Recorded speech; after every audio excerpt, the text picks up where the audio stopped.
concert niyo this weekend.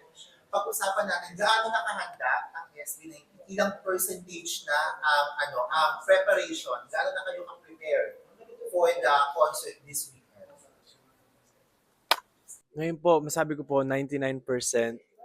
Kasi syempre po ilang araw na lang.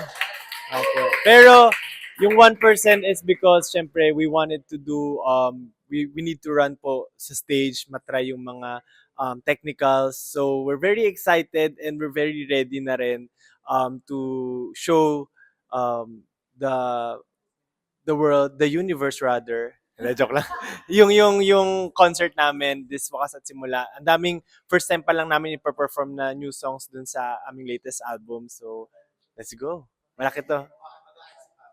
Siguro yun nga po, nabanggit namin before na ito rin yung pinakamalaking concert na gagawin namin in terms of production and the people involved and guests that we have, parang international guests. So, we're very excited and talaga namang yung ibang mga tao galing pa ng ibang bansa lilipad para makapanood ng concert namin. So, talagang pinag-iigihan namin and talagang pinupulido namin lahat ng mga kailangan ayusin.